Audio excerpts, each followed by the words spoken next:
North Korea is launching missiles again. Iran is inching toward a nuclear weapons capability. Russia is escalating its aggression in Ukraine, and China is sprinting to field a military capable of invading Taiwan and defeating any effort by Washington to intervene.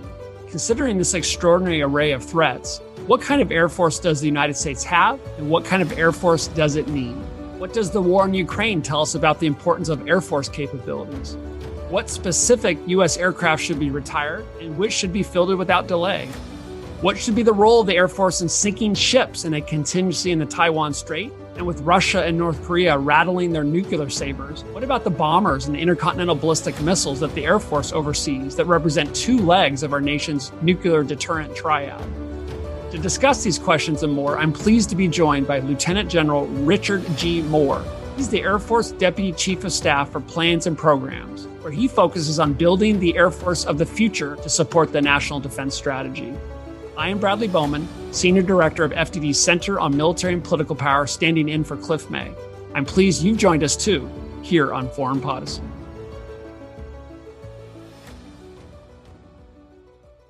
General Moore, I want to welcome you and thank you so much for making time to sit down and talk with me. Hey, thanks, Brad. I'm excited to be here and excited to share the Air Force's story. Well, I always think it's good to start out by letting the listeners just to get to know you as an individual first so maybe a little biography here first. I see that you're a graduate of that other academy, that Air Force Academy in 1992. And I see that you majored in chemistry while you were there. So I'd love to kind of hear about why you went to the Air Force Academy and kind of the backstory there. You bet. So my dad was in the Air Force. I was actually born at the Army Hospital next to McGuire. Uh-huh. My dad was a C-141 navigator at the time. And the Air Force was kind of always something that was on the forefront for me. But my intent was to be a doctor. I didn't think I was pilot qualified because I wore glasses. And so I went to the Air Force Academy and majored in chemistry with the intent of going on to medical school. And one day in my life, I've been able to pass a flight physical, and it happened to be exactly the right day. And so I figured if I went to pilot training and I later decided I wanted to be a doctor, I'd go to medical school. Uh-huh. But if I went to medical school straight out of the academy, that road didn't have a fork in it. Yeah. So I took the road with the fork, but I never took the fork. And so here I am 30 years later. Yeah. And have never looked back and have enjoyed a fantastic career. But I've never spent any time in a chemistry lab, and I'm okay with that. So, you mentioned chemistry again there at the end. As I was mentioning to one of my colleagues before recording here, chemistry was almost my undoing at West Point. I was a poli-sci guy, and chemistry made me humble. Let's put it that way. And so whenever I see someone who majors in chemistry who also has thousands of hours as a pilot, that's a pretty impressive combo. So we started our sophomore years in organic chemistry with 44 chemistry majors, and we came out of that year with 9. There you go. Talk about attrition. Yeah, exactly. Well, very good.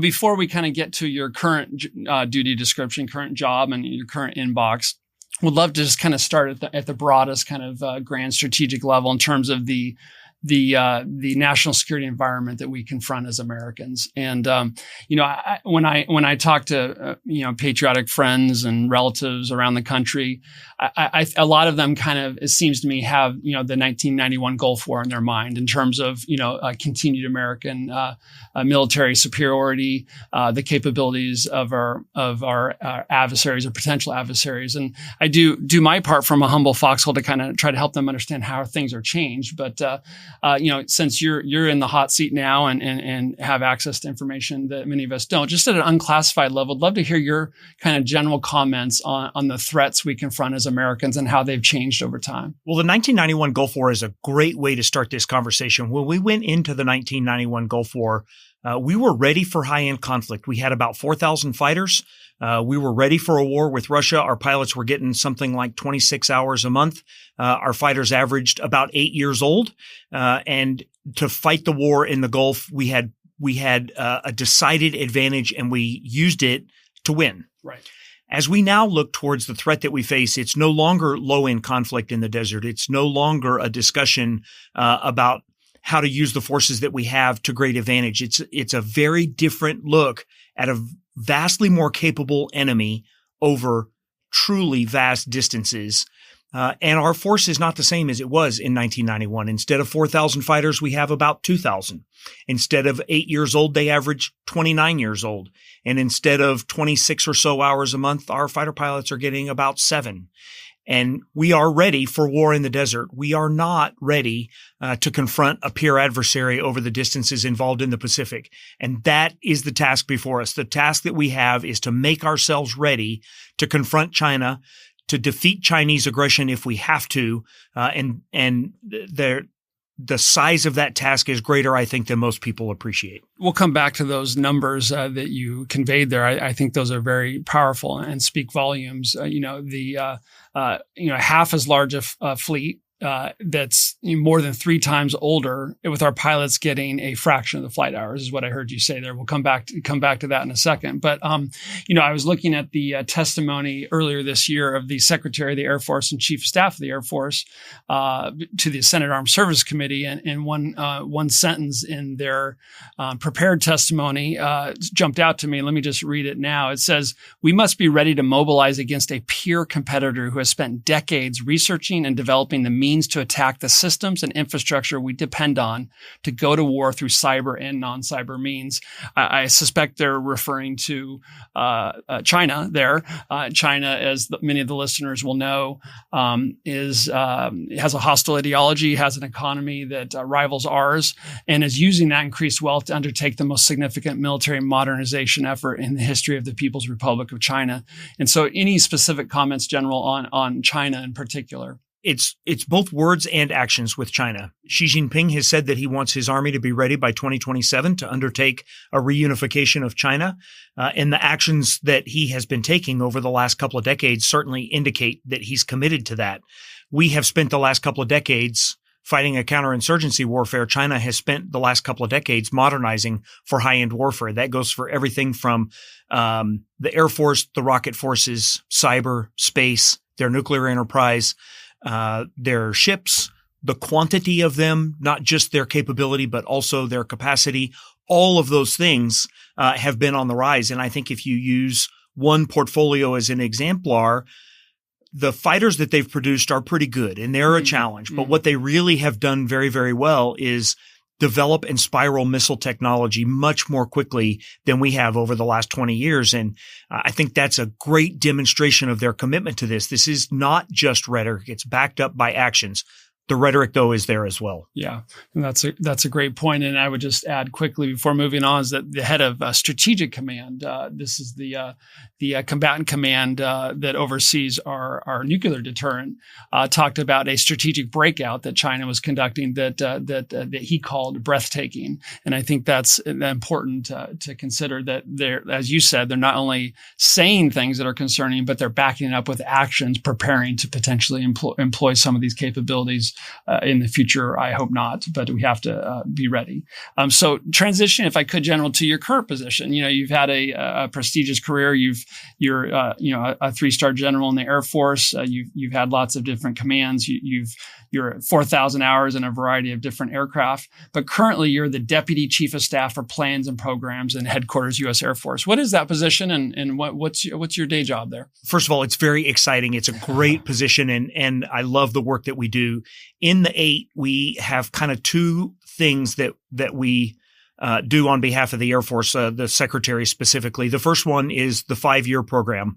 The Department of Defense, different than many of the other branches of the executive branch, we budget in 5-year chunks. We've just finished the 24 to 28 cycle, and we've now turned that into Department of Defense. So that the program, we call it the POM, the Program Objective Memorandum, that is our 5-year proposal for what the future of the Air Force will look like. And then beyond that, we go from year 6 to year 30 in the long-range plan.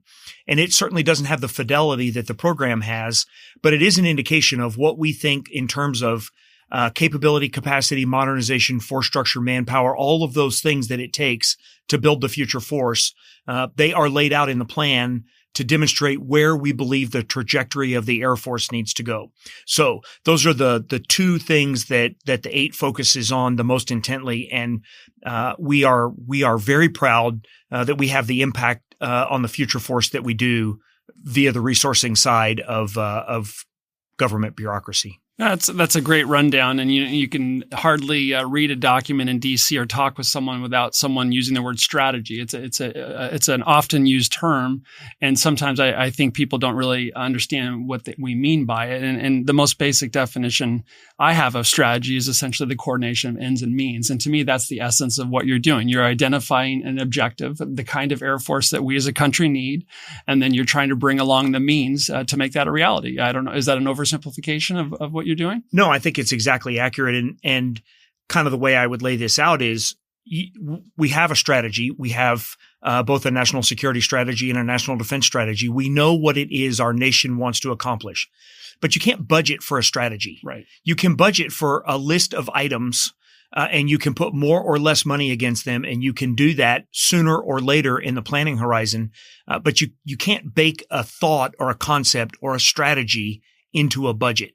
And so that is what we do, is we distill that strategy down to the list of items that need to be put in the budget with more or less money against them sooner or later, so that the strategy can be made real. That's a great summary. And as listeners have probably heard me say one too many times, is that the military that our sons, daughters, husbands, wives, descendants will use in the future is being built today, and that's what you're doing. You're conceiving and developing and prioritizing, pushing forward the weapons, aircraft capabilities that the Air Force will use in the future, and that will determine success and failure in the battlefield. So I have a hard time imagining a more important task, and just want to thank you sincerely for your service. So setting the table here as we start to move into some more specifics, for the listeners, you'll know this well and probably can correct any mistakes I make here. But for fiscal year 2023, which started on October 1st, in the last few days, the Air Force requested $169.5 billion for its budget. That's a $13.2 billion increase over the previous year. And yet, you cited some of the numbers earlier, and looking at great analysis here by Mark Kansian over at CSIS, he said that our fleet aging has slowed but has not stopped. And this was from November 21, so the information is a little dated. But the average age of some of our fleets, 45 years is the average age for our bombers, according to him. 49 years for our tankers, 29 years for fighter and attack aircraft. So most pilots, you're a pilot yourself. Most Air Force pilots are flying aircraft far older than themselves. And so when we hear that 169 billion number, wow, that sounds like a lot of money, and yet we're struggling to have a fleet that has that is of sufficient size and sufficiently modernized. Why is that? Well, I think there are in a situation like this, there's always more than one root cause. Yep. I think we have concentrated so heavily over the last couple of decades on counterinsurgency warfare that the imperative to modernize has not been what we feel it to be today. The force that can effectively fight and win on really what is an 18th century battlefield. There's no opposing air force in the desert. There is virtually no surface to air threat whatsoever. That's a different force than it takes to confront a peer adversary. Mm-hmm. And so the imperative to modernize over you could even go back to 1991. You could say this is a 30-year kind of a look back instead of 20. But certainly for the last 20, the imperative to modernize has just not been what it is now. And once that imperative arrives, it takes time to put in place both the parts of the defense industrial base and the parts of the resourcing strategy for the Air Force that it takes to actually do it. And I think that's where we are right now. I think there also is a strong desire to maintain that which we have. And you mentioned at the very beginning, when a lot of people think of modern warfare, they think of fighting the Gulf War again. That is not the war we face. And the things that have served us very, very well through counterinsurgency warfare, they're not going to China. Probably the best example we have of this is the A-10. The A-10 is not a part of the China fight because it isn't survivable. It doesn't have a contribution to make. It's too slow. It does carry a large volume of weapons, which is very helpful. But if there's an air-to-air threat, it's not able to participate because it isn't survivable. So what we have proposed over multiple budget cycles now is that we move on from what has been an iconic aircraft that has served us well to something that actually can participate in a China fight. And that discussion plays out across just about every portfolio we have. And we are getting support. We are, I believe, going to start divesting A-10s in FY23.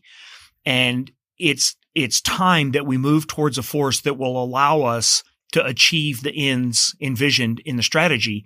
And I think the start of the A10 will be in FY23. There are lots of other places where this needs to play out similarly. And we continue to work with with the Department of Defense, with Office of Management and Budget, and with the great support of the Hill to get these things done. I want to talk more in a moment, if we can, about divestment, because I think it's related to kind of the bigger picture stuff we're talking about. And just in the context of your comments on the A10, when we talk about what we're going to need for the future, right? We have to make assumptions, right? I don't know what I'm going to have for breakfast tomorrow, much less, what conflict might look like in a year, 5 years, 10 years.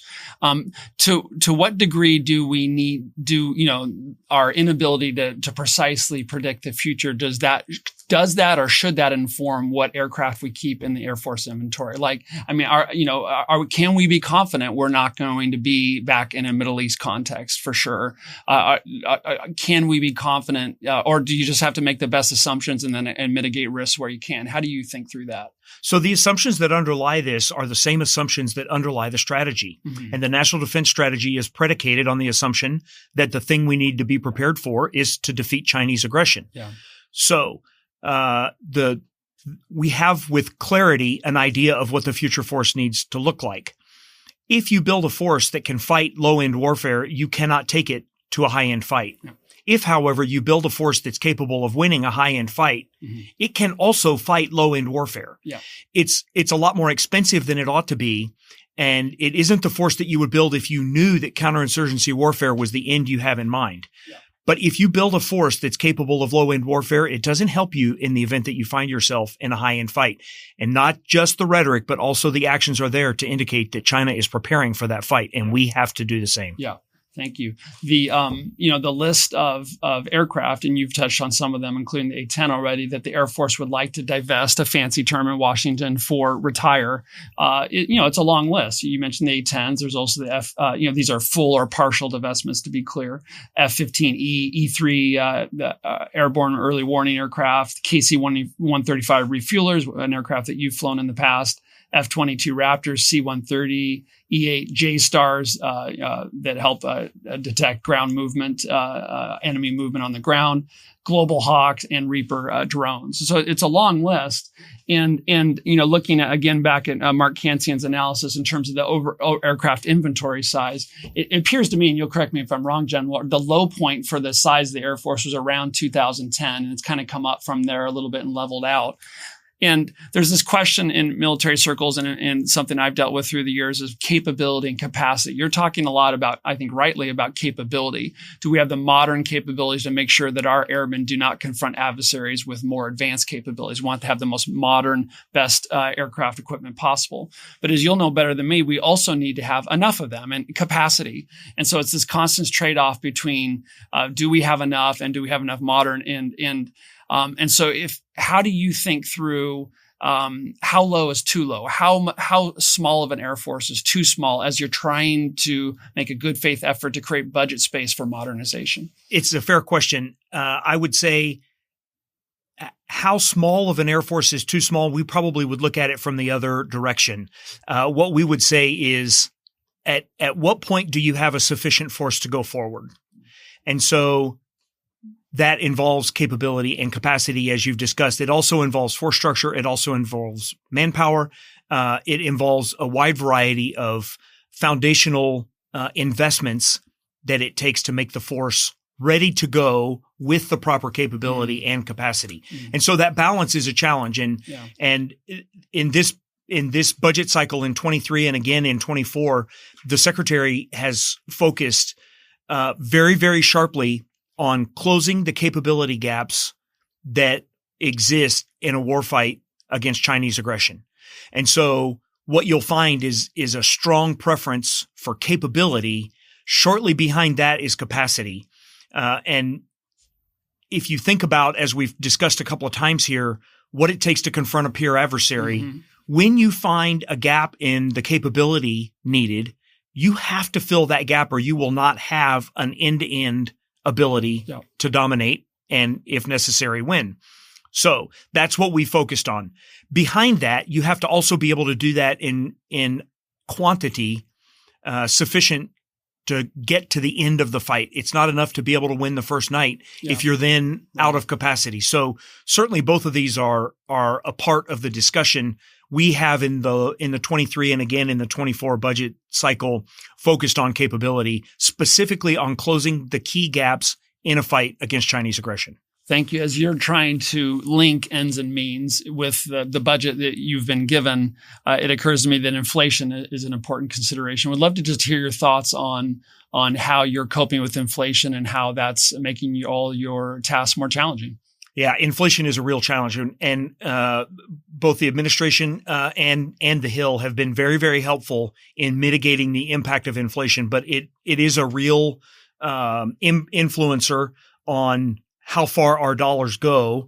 And so our goal is to make sure that we don't let any one part of the portfolio grow, even including inflation, faster than the other portions so that we maintain the balance that we've just talked about. That's really kind of where we focus.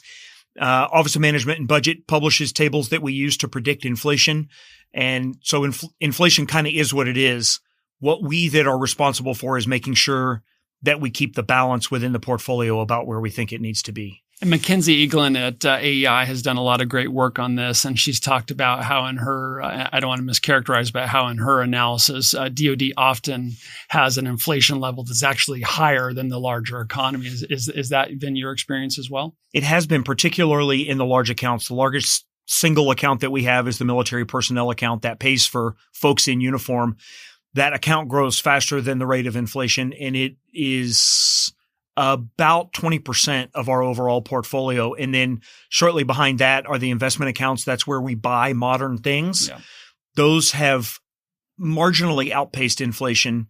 And then behind that are the sustainment accounts that we use to do heavy maintenance, spare parts, all of those. And that account, also quite large, has outpaced inflation for the last several cycles. So keeping up with those and making sure that they don't take the portfolio out of balance, that has been our challenge. Yeah. In a moment, I'd love to move into some specific systems, but just I can't resist asking, coming out of, hopefully, knock on wood, COVID and the impact that that's had on our broader economy. And I'm interested in your kind of assessment of the health of the Air Force's defense, industrial, and innovation base. I worked in the Senate for years, and I was there when the Budget Control Act of 2011 was passed, and I've observed the habitual reliance on continuing resolutions.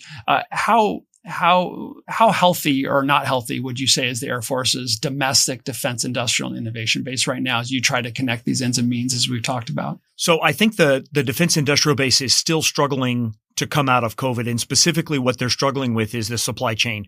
The workforce is also a profound impact on their business, but mainly it's the supply chain, and that impacts their ability to deliver on time. I would say if there's a concern we have going forward with the defense industrial base, it's the surge capacity. Mm. There is day-to-day capacity to produce the things that the Air Force and the rest of the Joint Force, quite frankly, and our allies and partners included, need to procure in order to be ready to confront Chinese aggression.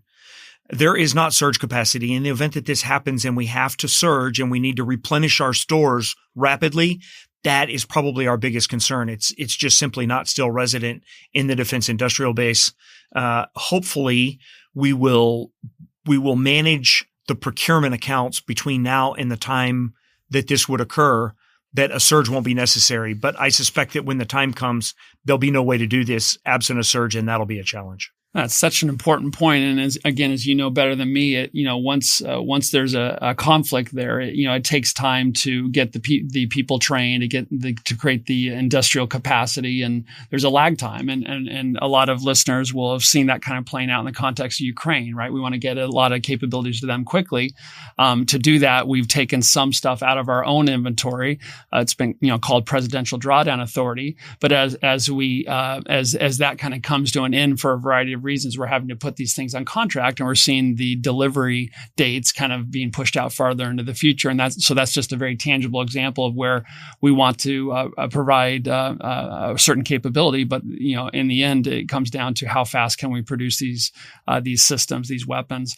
Just coming back to some quick budget numbers, I noticed in the Air Force's fiscal year 23 budget request, there's a very significant plus up in research, development, test, and evaluation. There's also a significant plus up in operation and maintenance, which is kind of the core of maintaining a ready force now. The procurement numbers there's an increase, but not as much as RDT&E. And so that research, development, test, and evaluation. So that funding, would you agree, that's kind of the seed money, if you will, that creates capabilities for the future. And if we have a sufficiently robust procurement budget, then that starts to create the industrial capacity that's there if we need to grow it in the future. Did I get about that right? Or absolutely. I certainly agree with that. And the emphasis on the developmental side of the Air Force budget, the research, development, technology, and evaluation budget, RDT&E, is based on the premise that if you don't conduct those activities now, you can never get the time back. Yeah. And so the capabilities that need to be developed, we have to get after that, and we have to do it as soon as we possibly can, because we'll never be able to turn the clock back. That's right. The capacity that comes along with that, we will find ourselves in a similar position after that RDT&E is ready to move into procurement.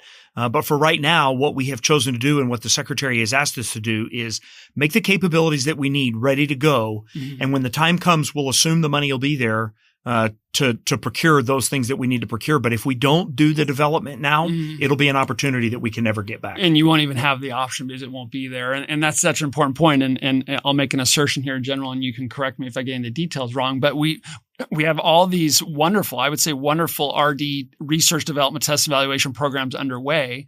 And we're pushing forward all of these options for the reasons you just laid out. But, because we kind of took, I would say, a holiday from history in terms of modernization, kind of delaying modernization because of finite budgets, there's going to come a time where it's time to transition from research and development to procurement. And we would have to have a dramatically larger procurement budget to field a lot of those weapon systems. Is that right? Or would you? Well, I think we're already there. I think we can see that in the 21 and the 22 cycles, there are fighters, for example, that we should have procured that we didn't. And, it would be our desire never to walk past another F-35 procurement slot, because that slot on the line, if not bought in a particular fiscal year, it's gone forever. And so I think we can look back and see that there are some missed opportunities in the last couple of cycles, and we would like not to continue that trend. I think for some weapon systems, just because of where they are in their development, they're not quite ready yet. But the ones that are, those are the ones that are lamentable, because that we have not procured items. F-35 is probably the most salient example that we have not procured as many as we could. We won't be able to go back and buy those later. I'm glad you said that, because it's my understanding that's exactly what we're doing right now in this budget. That is, we're procuring less F-35As, Joint Strike Fighters, than we could, because we have to finish procurement of the F-15EX. Is that right? No, I don't think we would pit those two against each other. They each serve a different role in the fighter portfolio. So what I'm just talking about in terms of budget space, not capability of the individual aircraft. I mean, wouldn't we be procuring more F-35As if we had more budget, but we had to give some of that to procure the F-15EX? I would say we'd procure more F-35As if we had more budget. Yeah, but we would not say that we procured F-15EXs at the expense of F-35s. Okay. They both have a role to play in the portfolio. Sure. And as we try and shrink the fighter portfolio from 7 different platforms down to 4, those two are enduring. For sure. And they both need to be a part of the future force. Very good. Yeah, I may have been sloppy in my wording there. I wasn't trying to suggest we didn't need one or the other. It's my view that it's called fighter mix. We need both. The F-15EX provides a weapons carrying capacity. The F-35A does not, but the F-35A provides stealth-like capabilities. The F-15EX does not. And so we need both. I don't know if you want to comment on Agree. that. Yeah. Okay. All right. So speaking of programs, let's jump in to some specific ones. And I'm going to do my best here to avoid acronyms, but maybe we can start with each one of them, if you're willing, General, just kind of describing to the lay listener what it is and what its general mission is, and then we can talk about, if you're willing, some of the specifics. So let's start with the E-3 Sentry Airborne Warning and Control System. What is that aircraft, and what does it do? So this aircraft has another that has served us quite well over the years, and what it does is create an airborne radar picture that you can only get in a contested environment by creating it yourself. So the E3 has a big dome on the top that has a radar inside, and we use it to manage the air war. It has served us quite well, but it is an analog system. There's a 10-second delay in the radar. And I think one of the best ways to talk about this is you think about what's happened to computers over the years, and you think about an Apple Watch having dramatically more computing power than the space shuttle. The mission computer in an E3 weighs 25,000 pounds. Wow. We don't do 25,000 pound computers anymore. That capacity, that computing capacity can be put in a dramatically smaller package, dramatically more capability, more speed, and it can be digital. And so the aircraft that we plan to transition to, that we've proposed transitioning to in our 23 budget, is the E7. It is a digital radar based on a little bit smaller airframe, a 737 instead of a 707, a modern airframe instead of one that hasn't been made for decades. Which has supply chain issues for the Air Force as you're trying to find parts and sustain the E3, right? Absolutely. And supply chain, to be sure, for the airframe, but the real place that is most problematic is the engines. The engines also are several generations old, and it's just time for us to move on from this. The mission capable rate of the E3 is nothing like what we would like for it to be, and it isn't going to recover because of the supply chain issues, aging parts. It's just not going to recover. The E7 is an aircraft that is being produced now. Both Australia and the United Kingdom have bought the E7, and we will follow behind the capabilities that we need. They are resident in the E7. They will never, at any level of modernization or any level of expense, be resident in the E3. So this is one of the transitions we're most excited about. We're grateful for the support from the Hill as we've gone through this budget cycle. Overwhelmingly, the question has been, how can we help you get more and go faster? Right. So this one is wide consensus that this is the way for us to go, and we're excited to get the E7 on the ramp. And we're excited to get the E3 in the boneyard. Absolutely. And you mentioned the Australians. I mean, the E7, as you know, but some of the listeners may not, the Australians are already flying the E7. As I understand it, we've put some of our Air Force personnel down there in Australia with them, learning about the system, trying to expedite the fielding of the system. We'll need to replace the E3. You bet. So we will start an Air Force contingent in FY23 in Australia so that when the first aircraft arrive, they'll be ready to fly it and ready to take it to war if need be. I've written with some colleagues here about the E3, E7 transfer. I've argued why I think Congress should permit the Air Force to do at least a partial divestment of the E3. And the counter argument I hear, when you look at congressional hearings and listen to what members say, is to use kind of a Tarzan analogy, right? And this kind of comes down. This is kind of the argument that's employed in a lot of divestments, and that is we don't want to let go of the current vine until we have the next vine firmly in hand. And kind of on a human intuitive level, that makes sense. But what my research tells me, and I'd love to hear you agree or disagree if you want to, is that the E3, we don't have the E7 vine in hand. We're all doing everything we can to get that in hand as quickly as possible. But you get to a point where the vine that you're currently hanging on is so unreliable, is so in danger of breaking, that by not letting go of it, even if the next vine's not in hand, you're taking finite financial resources, finite budgetary room, and dedicating manpower to that in a way that is delaying the ability to grab the next vine. And so I wonder if you agree with that metaphor. I took Tarzan maybe a little too far there, but did I get it about right? That you get to a point where the existing vine is just in such bad shape, hanging on to any longer doesn't make any sense. I think that's a great analogy. And eventually what happens is you ride the vine you have all the way to the ground. Right. And that's not what we want to do with the E3. Yeah. We don't want to ride it all the way into the ground. We have, for all the right reasons, flown the E3s and a variety of other fleets very, very hard over the last 30 years. We needed to create an air picture over Iraq. We needed to create an air picture over Afghanistan. The fact of the matter is that fleet is not going to come back. Yeah. And so you can hold on to that vine and swing from it all you want. You're just going to ride it all the way to the ground. And so well said. And it's no, and you're not suggesting, and I'm not, but just for clarity, it's no disrespect to the aircraft. It's no disrespect to the pilots and crews. For years, it's served our national security well for so long. But you've flown a number of aircraft, and we love those aircraft. I used to fly Black Hawk helicopters. We love these aircraft, but there comes a time for every aircraft when it's time to let it go, to make sure that the people that come behind us have what they need. And it seems to me that the E3, E7 is exactly that. One kind of specific wonky question I wanted to ask you about the E7, as we all kind of work together to get this thing filled as quickly as possible because of the threat we've been talking about, is my understanding that the Air Force submitted what's called a reprogramming request to Congress to get the E7 program office established. Do you know, has that been approved by all the appropriate congressional committees yet? It has not that I'm aware of. I will say that the reason for doing that was as insurance against continuing resolution at the start of FY23. The E7 is a new start in FY23. And so beginning that program would have to wait until the end of a CR. And one of the most impactful, one of the most negatively impactful things that happens as a part of the budget process is continuing resolutions. I think there's wide agreement that surrounds that. But it doesn't seem that we can get past them. I think we're getting ready to be 1 for 15. For the last 15 years, we've had a bill on time one time. That is a negative impact on us and the other services, that it really does degrade our buying power. It degrades our ability to start new programs. And I think if there were one thing that we could really implore, the policymakers to do differently, it is we simply have got to stop running the government on CRs.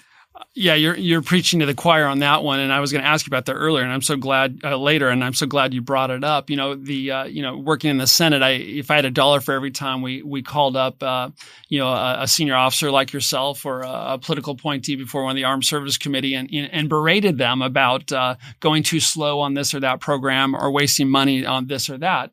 But as you rightly point, one of the leading sources of lost time and lost money is this continuing habitual reliance on continuing resolutions. And some of the listeners are saying, what the heck is a continuing resolution? It's basically, instead of providing a new defense appropriation each fiscal year for the Department of Defense, what Congress does, because it hasn't been able to do that on time, is essentially copies and pastes the budget from the previous year into the new year. You think, hey, what's so bad about that? Well, there's a lot bad about that because, as you know better than me, General, the threat is changing. As we discussed, the capabilities and capacities and readiness and all is changing. And so each year we put in thousands of man and woman hours developing this new budget, but that's essentially cast aside and ignored when we simply copy and paste the budget from the previous year. And here we are once again out into the new fiscal year. And once again, the Department of Defense, the Air Force does not have a new defense appropriation and doesn't have a new authorization act, which prevents you from starting some of the new programs you want. And so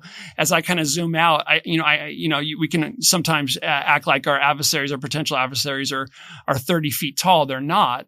But, I see the PLA sprinting, and sometimes I see a lot of us in Washington slumbering. And no one's evil here. I'm not trying to malign anyone's reputation, but we're just not getting, it seems to me, General, the basic blocking and tackling done. We give you a mission, but we need to also give you the means to conduct that mission. We need to do it on time. Did I overstate that? Or no, I think it's accurate. I think the question you have to ask is, do you believe this is urgent? Right. Do you believe that the need to modernize is urgent? Do you, in fact, believe it's a crisis? If you believe it's urgent, and certainly if you believe it's a crisis, one of the things that you absolutely have to do is pass the appropriations and the authorization bills on time. Yeah. And I'll make a political comment. I won't ask you to comment because you're an active military officer. You don't want to get political. But to listeners, next time you're at a town hall meeting and you hear someone talking about the threat from Vladimir Putin or the threat from the Chinese Communist Party, I ask them, hey, what are you doing to get the Department of Defense an on-time budget and authorization? That might be a good follow-up question at the town hall meeting. So I'll move on from that. General, let's talk about the fighter force. When the average American not familiar with the Air Force kind of thinks of the service, we think of fighters. It's a core element of what the service does. We've touched on a little bit in terms of size and age, but would just kind of like to hear a little bit more from you on where you see the current Air Force fighter force and where it's going. Yeah, it's a great portfolio to use as an exemplar. It certainly will be on the front line of any fight with a peer competitor. It has been on the front line of counterinsurgency fight as well. And this, like the E3, is a collection of airplane that we have flown really, really hard over the last several years. And we just have expended their life more quickly than we anticipated. And the capabilities that they possess in many cases are not suitable to take to high-end conflict. And so the need to modernize is urgent. I think we're already there. And as we talked about a few minutes ago, we have passed some procurement slots in the 21 and 22 cycles that we probably shouldn't have. And so we believe that this need is urgent. There are many who believe it's a crisis.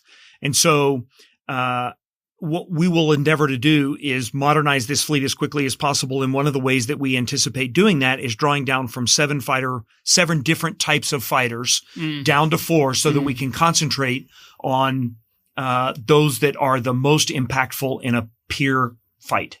Yeah. No, that's great.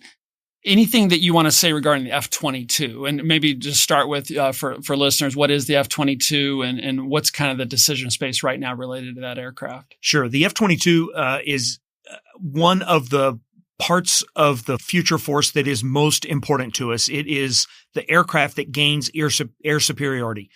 Air superiority is our ability to control the air absent enemy interference at the time and place of our choosing. It is foundational to any air campaign anywhere. I would argue that one of the reasons the battle in Ukraine has gone on as long as it has is because neither side has established air superiority. One of the big surprises of the war for a lot of folks. Absolutely. And had that happened, I believe we would have seen potentially a more rapid resolution. Had the Russians gained air superiority, I believe it would have gone in a direction that we would not have been happy with. Right. Nevertheless, air superiority, as I said, is foundational. The F-22 is one of the ways that we do that. It is the primary air superiority aircraft that we have. There are 33 of them that were built at the beginning. We call them Block 20s, and they have a different level of capability than the Block 30s and the Block 35s that were built. And the blocks, forgive me, General, the blocks are just kind of the so you'll build an aircraft and then you'll kind of have new iterations of that same aircraft that have more modern software capabilities. So when we talk about blocks, that's essentially, yeah. You can almost think of it like the model year for a car. Right. This year's model year has things that last year's model year didn't. And the Block 20s, the earlier F-22s, they don't shoot our most advanced weapons. They don't have the most advanced radar. They're not able to conduct the most advanced electronic warfare. And they don't have the most modern radios and antennas. We call them apertures to be a part of the communications that it takes to run a modern battle, a modern air battle in particular. And in order to make those changes, it would take more than a decade and cost more than $3 billion. And so upgrading them is just not a realistic thing for us to undertake. Besides that, the engineering capacity that would do that would detract from modernization on the F-35s. And that's absolutely not something that we want to do. We use them only for training.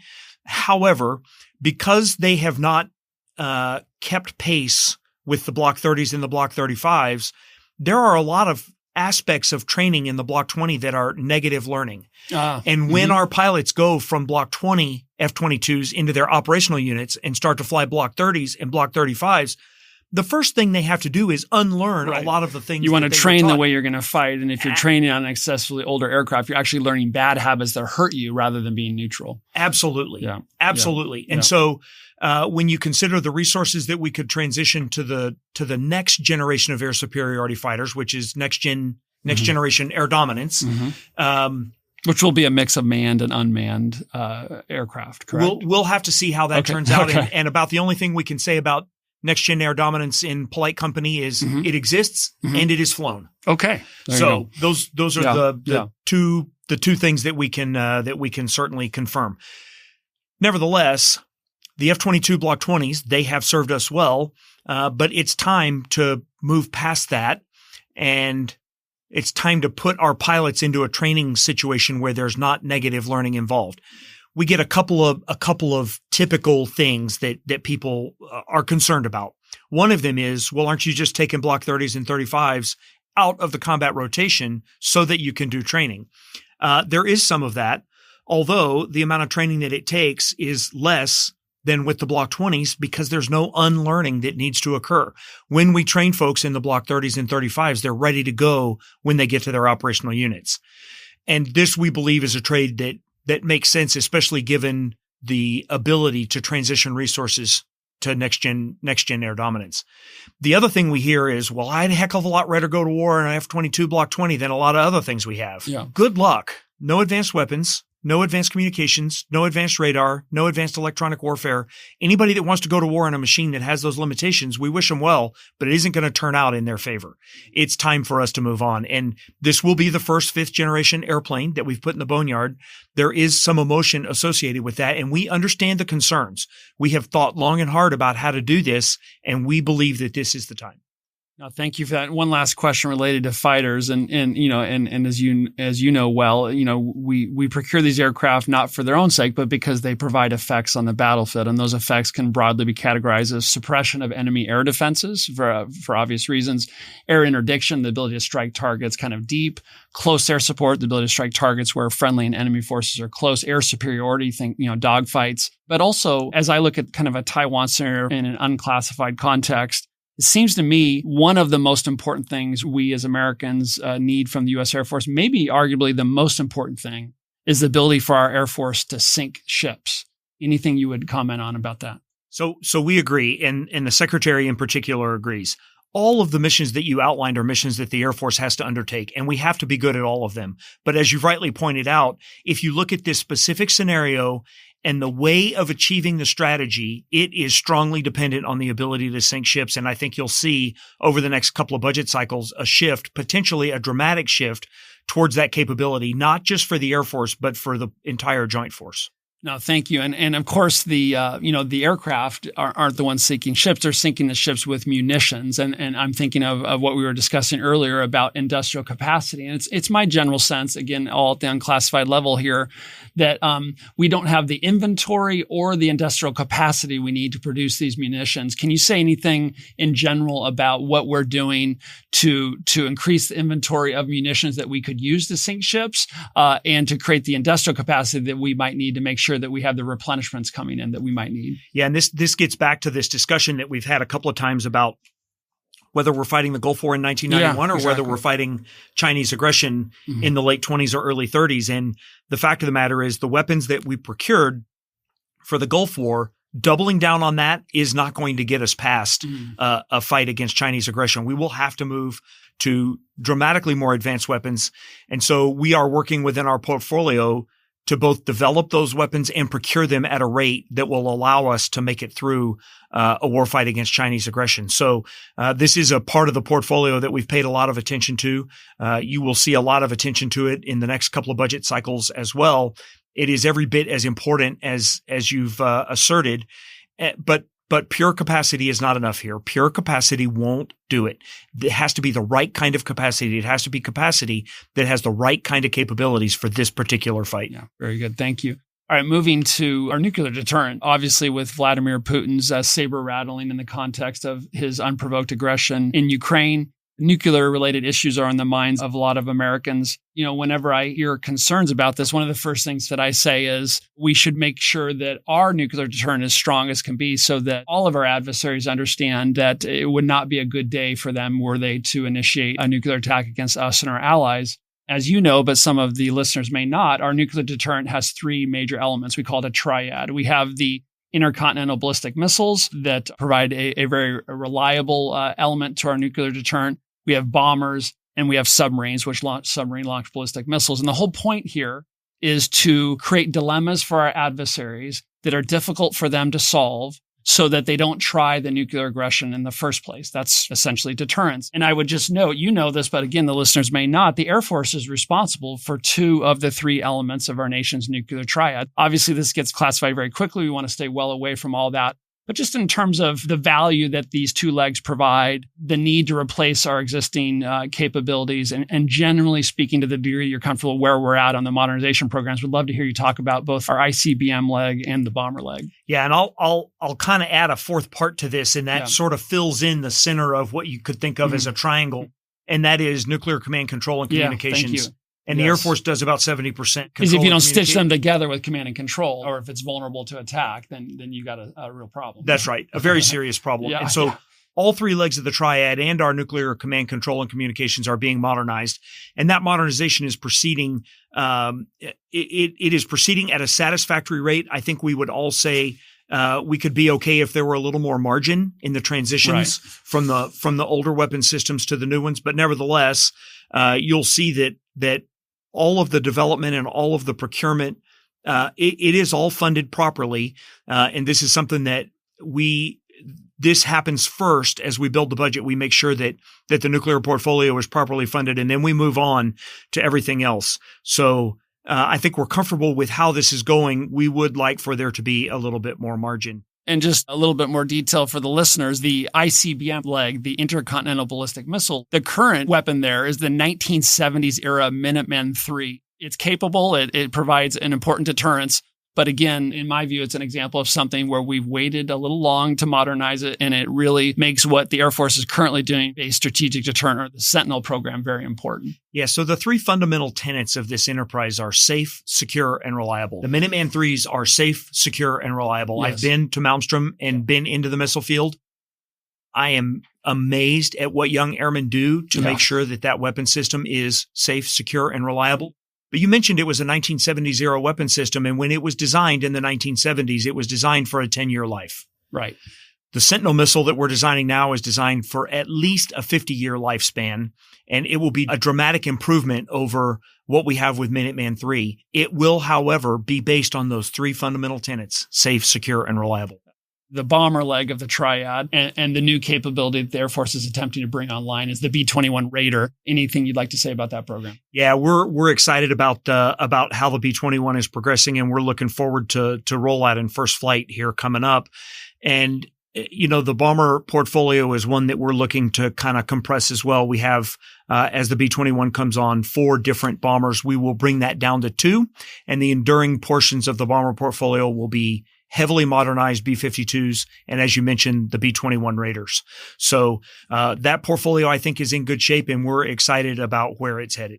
There's a lot of discussion about the importance of helping Ukraine defeat Putin's unprovoked invasion and the lessons that Beijing may be drawing from that. One of the lessons, I hope, is that free people tend to want to defend their homes against unprovoked invasion, and I hope that's making Beijing think twice about trying to end freedom on Taiwan.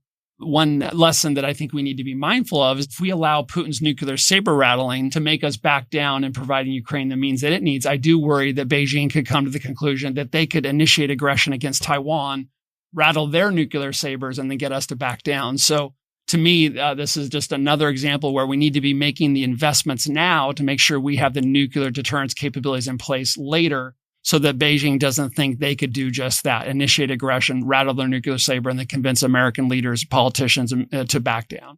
I would love to comment on this, actually. I think there are a couple of lessons that Beijing ought to take from this.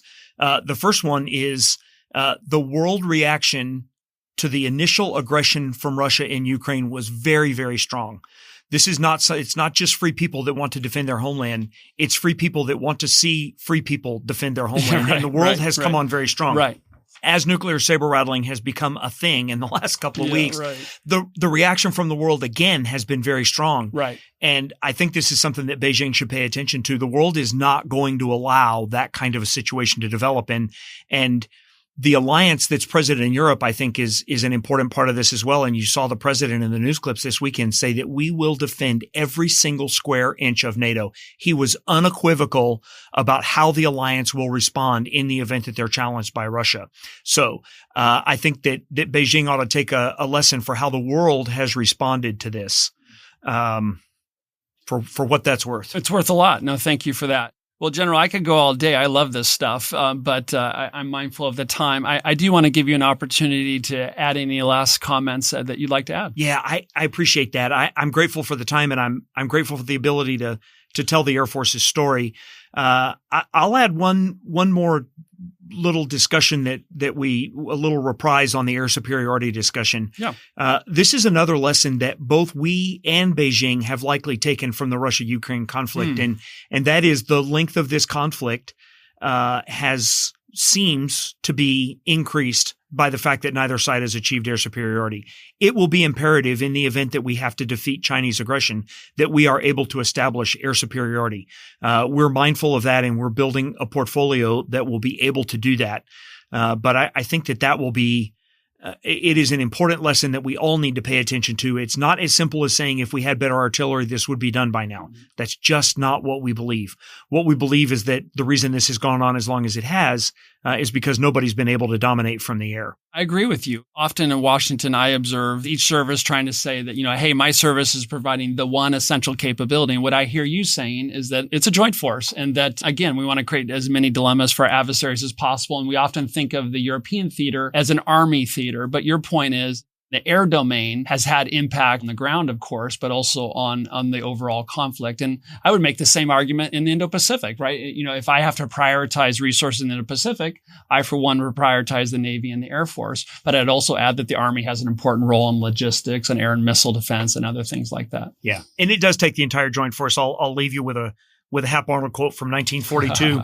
A modern autonomous Air Force will not alone be sufficient, but without it, there will be no national security. Well, that's great. Well, General, I've really enjoyed sitting down with you. I want to sincerely thank you and your family for your decades of service to our country. Thank you for spending so much time in such a good faith effort to make sure that our airmen never confront an adversary wielding more effective weapons than our own. And by doing that, we can prevent conflict. And God forbid, if that conflict comes, that we can prevail. So thank you for this opportunity to talk with you. And I look forward to chatting again soon here on Foreign Policy. Likewise. Thanks, Brad. Thank you for listening to Foreign Policy. If you found the program worthwhile, we suggest you subscribe to Foreign Policy on iTunes, Spotify, Google Play, Stitcher, or wherever you prefer to listen to your podcasts. Send us your feedback, your questions, your ideas to foreignpolicy@fdd.org. For more information about this episode and others and about our distinguished guests, visit us online at fdd.org. Until next time, I'm Cliff May, and you've been listening to Foreign Policy.